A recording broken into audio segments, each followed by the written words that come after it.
4월 둘째 주 영상으로 만나는 더 페어 프리즘 시작합니다. LG전자가 새로 출시한 세척 건조 일체형 세탁기에 쏠린 관심이 뜨겁습니다. 제품 자체에 대한 관심보다는 가격에 대한 관심인데요. 며칠 새 여러 매체를 통해 LG전자가 자사 세탁기 신제품 트롯워시 콤보 가격을 미국 가격과 비교해 국내에서 100만원 가까이 비싸게 책정했다는 기사가 보도됐습니다.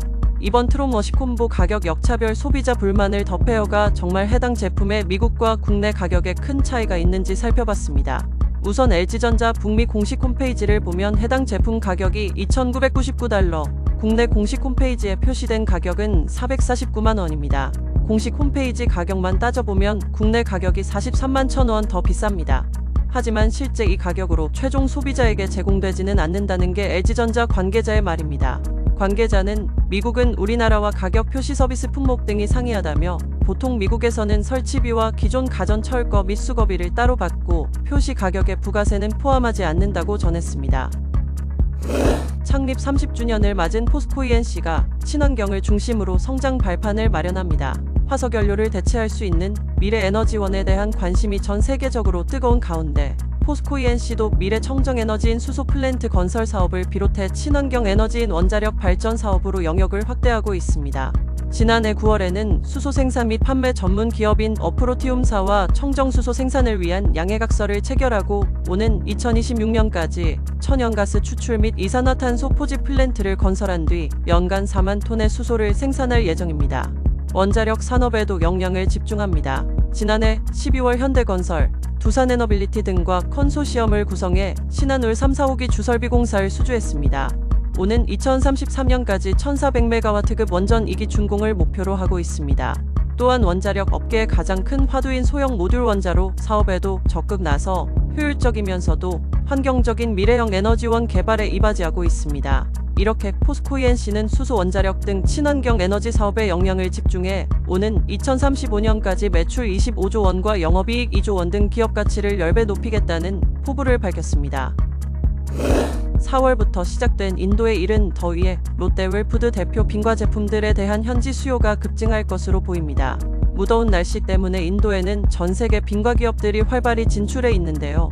한국 기업인 롯데웰푸드 역시 제과에서의 성공을 바탕으로 2010년대 후반부터 빙과류 쪽으로도 발을 넓히며 현지에서의 브랜드 파워를 키워가고 있습니다. 지난 2017년 인도의 하브모어사를 인수한 롯데웰푸드는 기존 제품의 장점을 적극 활용하거나 과감한 현지화 전략을 시도하며 인도인들의 입맛을 사로잡고 있습니다.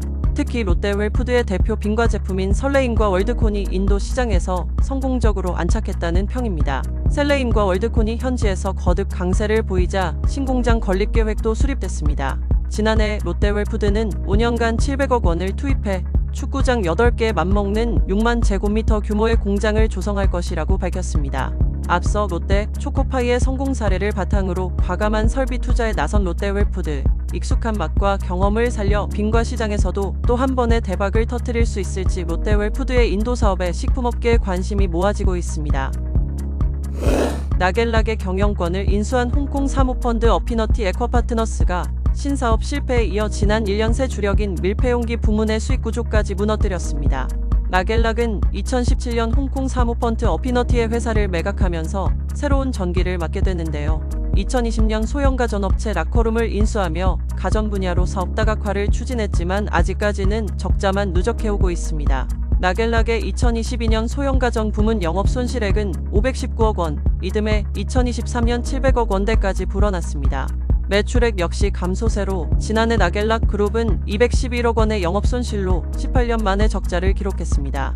더 큰 문제는 잘 유지되던 밀폐용기 사업의 수익 구조에 큰 변화가 생겼다는 점인데요. 나겔락 측은 이 같은 수익성 악화가 노동자의 높은 인건비 탓이라고 주장하고 있습니다. 나겔락의 경영권을 쥔 어피너티는 사업 다각화 실패와 기존 사업의 수익 구조 붕괴 과정에서도 지난 2022년 980억 원의 배당 잔치를 포함해 불과 4개월 만에 2차례의 배당으로 600억 원 이상을 챙긴 것으로 알려졌습니다. 외국계 사모펀드의 경영 실패로 밀폐용기의 대명사 나겔락의 앞날의 그림자가 드리운 가운데 주력 사업의 수익 구조 회복을 위한 즉각적인 대응이 절실해 보입니다.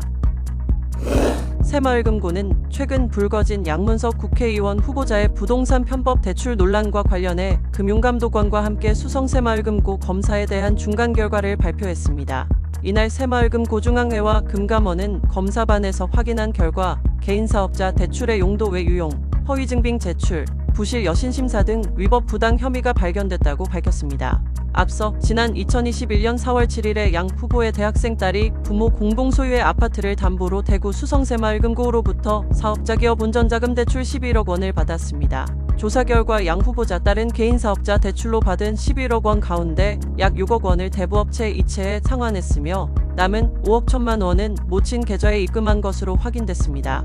이에 새마을금고중앙회는 관련 법규에 따라 해당 금고 임직원, 차주, 대출 모집인 등 위법 부당 대출 관련자에 대해 필요한 조치를 취하겠다고 밝혔습니다. 양 후보 딸과 대출 모집인은 사문서위조 혐의 등으로 수사기관에 통보할 예정이며 대출금 11억 원 전액에 대해서도 회수 조치를 결정했습니다. 지금까지 영상으로 만나는 더페어 프리즘이었습니다. 자세한 내용은 더페어 홈페이지를 확인하시기 바랍니다.